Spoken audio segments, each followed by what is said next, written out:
निरंजन अलख निरंजन अलख निरंजन हो अलख निरंजन अलख निरंजन अलख निरंजन हो अलख निरंजन अलख निरंजन अलख निरंजन हो अलख निरंजन।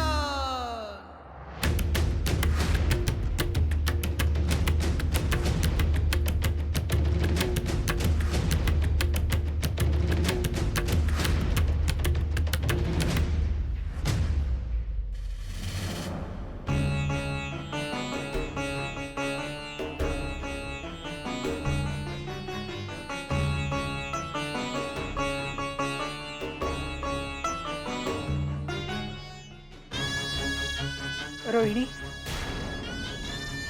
संध्याकाळ होत आली तरी श्रीनाथ अजून आले नाही. हो ना, मलाही आता काळजी वाटायला लागली. उत्सवाची तिथी निघून जायला नको. म्हणजे श्रीनाथ उत्सवाच्या तिथीला येणारच नाहीत?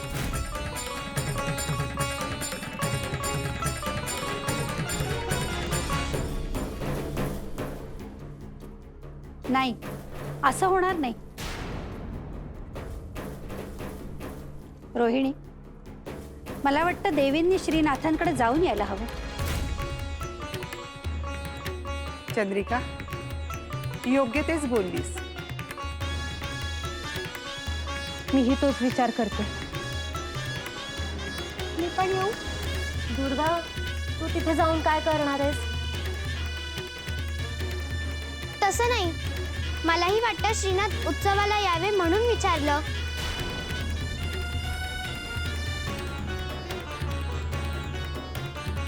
दुर्गा, आता नको, मी लगेच जाऊन येते.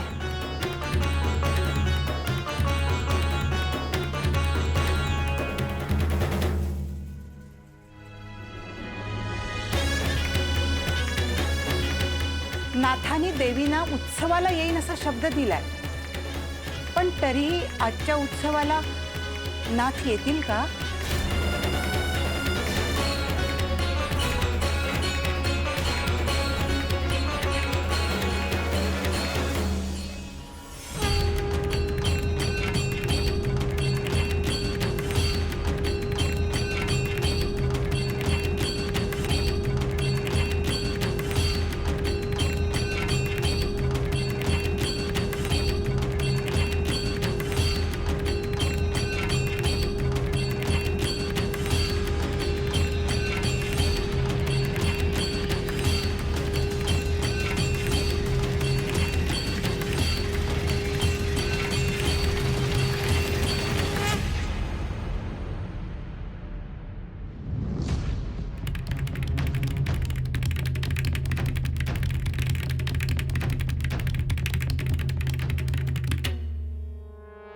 लतिका, उद्या उत्सवाची तिथी आहे, ध्यानात आहे ना? हो, म्हणजे काय, माझं सगळं ध्यानात आहे. हो ग, अन्न तयार करण्याची सगळी व्यवस्था तुझ्यावर आहे. काही कमी पडता कामा नाही. हा माई, काहीच काळजी नका करू, सगळं काही माझ्या देखरेखीत सुरू आहे. हे उत्तमच आहे, पण एका गोष्टीची खूप काळजी वाटते आहे. रोहिणी, तुला काय म्हणायचंय येतंय माझ्या लक्षात. रोहिणी, तू श्रीनाथांबद्दलच बोलत आहेस ना? श्रीनाथांचे अनुष्ठान कधी संपेल या बाबतीत काही समजले आहे का?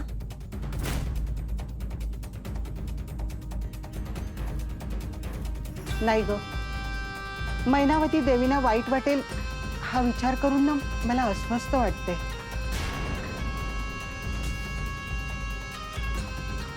माई, मी आत्ताच नगर फिरून आली आहे. सगळे नगर उत्सवासाठी तयार होत आहेत. खरंच सगळीकडे उत्सवाची चर्चा आहे. सगळे कसे आनंदी आहेत ना? हो, नगर याआधी इतकं सुंदर कधीच दिसलं नव्हतं. मैनावती देवींच्या इच्छेप्रमाणे सगळं झालंय, पण श्रीनाथांचं अनुष्ठान उत्सवाच्या आधी संपलं पाहिजे.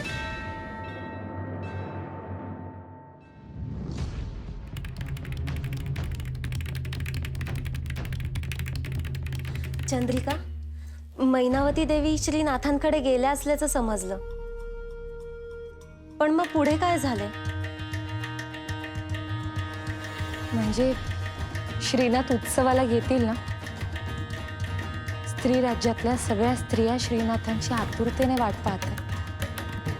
लतिका, श्रीनाथांना मी जेवढं पाहिलंय ना, त्यावरून ते उत्सवाला नक्की येतील. चंद्रिका, तू म्हणतेस तसं घडलं ना, तर तुझं तोंड गोड हो.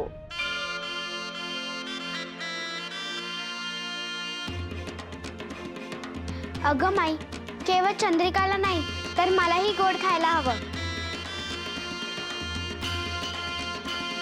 माई, श्रीनाथ हे शब्दाचे पक्के आहेत. आपल्या वागण्यामुळे कुणाला दुःख त्रास होऊ नये याची ते नेहमीच काळजी घेतात. माझी हीच इच्छा आहे, मैनावती देवींची इच्छा पूर्ण हो आणि सगळा उत्सव उत्तमरित्या पार हो.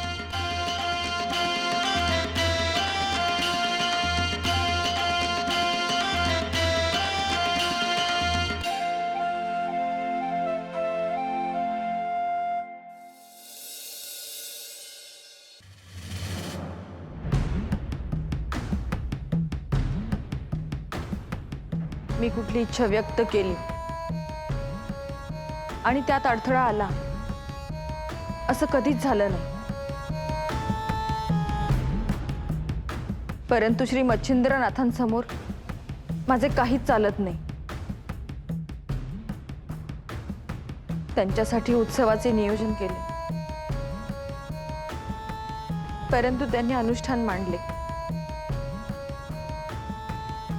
उद्या उत्सवाची तिथी आहे आणि श्रीनाथांचे अनुष्ठान संपलेच नाही तर प्रजेला कशी सामोरी जाऊ मी?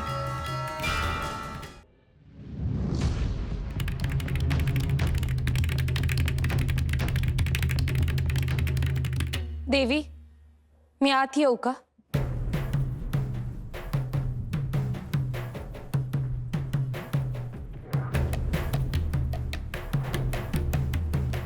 काय झालं रोहिणी? देवी, उत्सवाची तयारी अगदी ठरवल्याप्रमाणे सुरू आहे. पण त्याचा काय उपयोग? देवी, असं का म्हणताय? मला कल्पना आहे आपण अस्वस्थ आहात.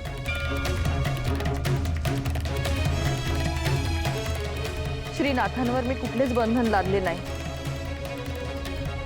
ही माझ्याकडून झालेली चूकच आहे असं मला वाटतंय. श्रीनाथांनी अनुष्ठान मांडणं कोणालाच अपेक्षित नव्हतं. उत्सवासाठी आपण किती गोष्टींचे आयोजन केले आहे, सगळीकडे दवंडीही दिली आहे, परंतु श्रीनाथ उत्सवात आलेच नाही तर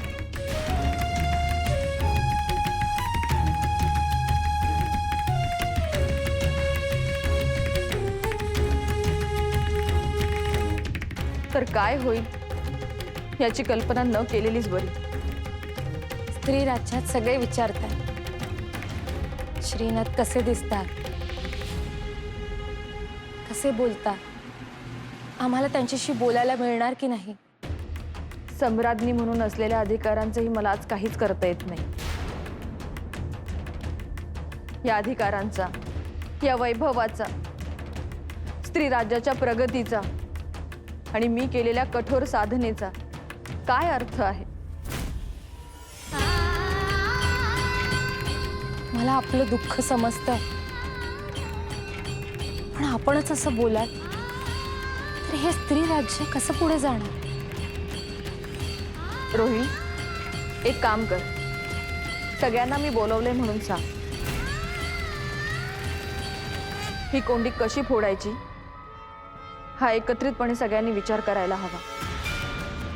जशी आपली आज्ञा.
देवी, आपण सांगितल्याप्रमाणे आम्ही सगळ्याजणी आलो आहोत. देवी, आपण चिंतेत आहात, पण मला आजही लहानपणीची मैनावती आठवते, जी कुठल्याही संकटाला सामोरे जाण्याची जिद्द बाळगून असेल. होय माई, मी अजून हार मानलेली नाहीये. श्रीनाथांना राजवस्त्र परिधान करायला मी तयार केलेच, पण ते असं काही वागतील याचा विचार मी स्वप्नातही केला नव्हता. देवी, श्रीनाथ हे त्यांच्या नियमांशी बांधलेले आहेत, परंतु हे असंच सुरू राहिलं आणि ते उत्सवात सहभागी झाले नाहीत तर हा स्त्री राज्याचा मोठा अपमान होईल.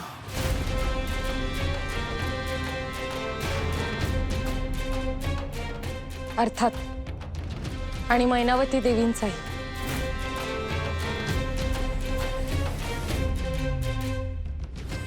देवी, आता मला असे वाटत आहे की आपण अरण्यात जाऊन श्रीनाथांची भेट घ्यावी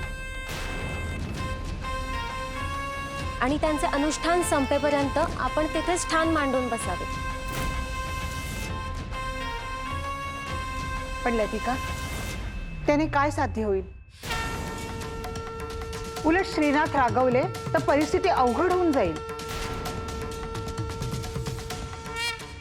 पण माई, यावर दुसरा उपाय काय आहे? श्रीनाथांना त्यांचं अनुष्ठान पूर्ण करू देणं.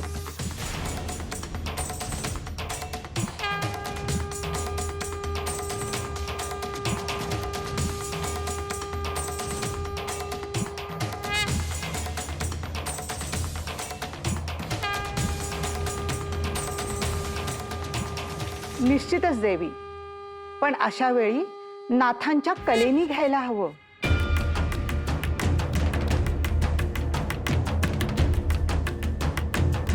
क्षमा असावी देवी, पण मला आता असं वाटतं की आपण श्रीनाथांच्या अनुष्ठानात काही अडथळा आणला तर.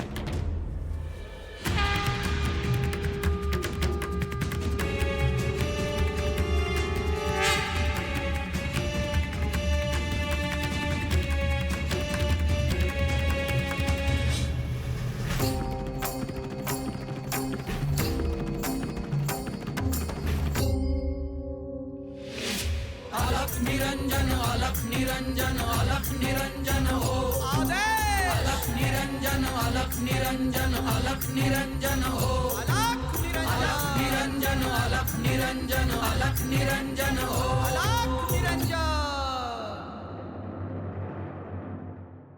चंद्रिका, असं काही करणं हा श्रीनाथांचा अपमान होईल.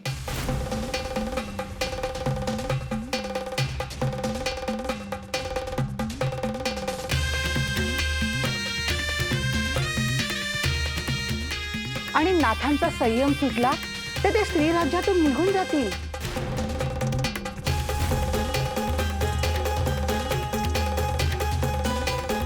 देवी, आपण त्यांना अनुष्ठान संपल्यानंतर वनातच उत्सवात नेले तर. रोहिणी, म्हणजे श्रीनाथ भगव्या वस्त्रातच उत्सवात येणार का?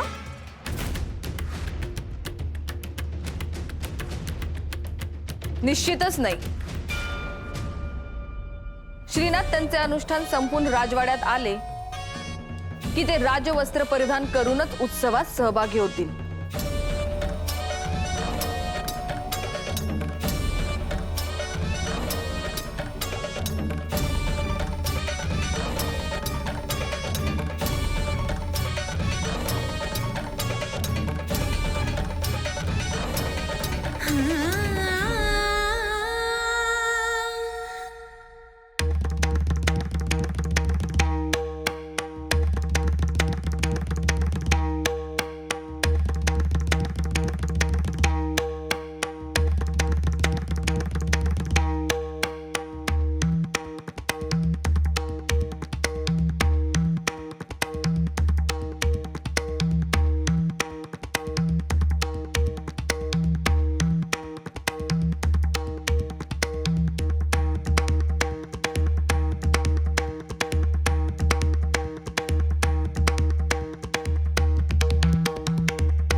थांब गोरक्ष. गोरक्ष, मूलतः हे वाद्य एक निर्जीव वस्तू आहे. परंतु जेव्हा हे वाद्य आपण आपल्या समोर ठेवतो आणि त्याच्यातून अपेक्षित ते बोल काढतो, तेव्हा त्यात प्राण येतात. त्या वाद्यात मूलतः प्राण आहेत असा जर भाव तू ठेवशील तरच ते वाद्य तुझ्याशी बोलायला लागेल.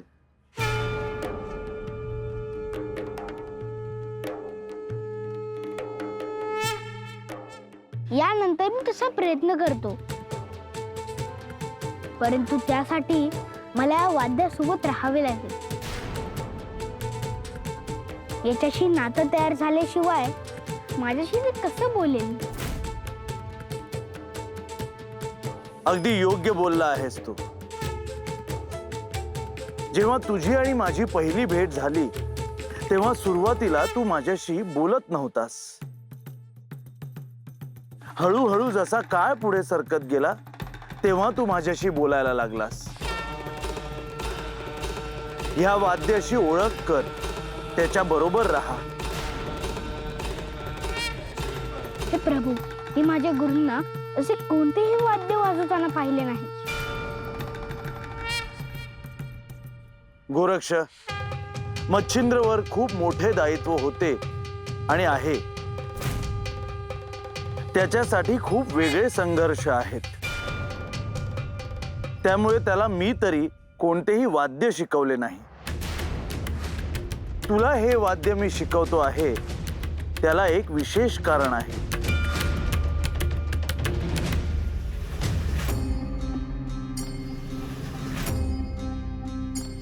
ज्या अर्थी श्री महादेवांनी तुला हे वाद्य दिले त्याला काहीतरी विशेष कारण आहे.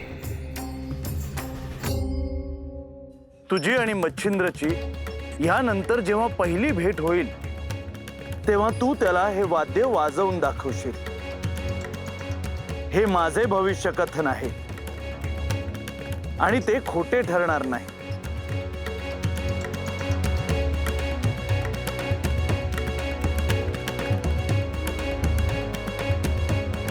साऱ्या विश्वाचा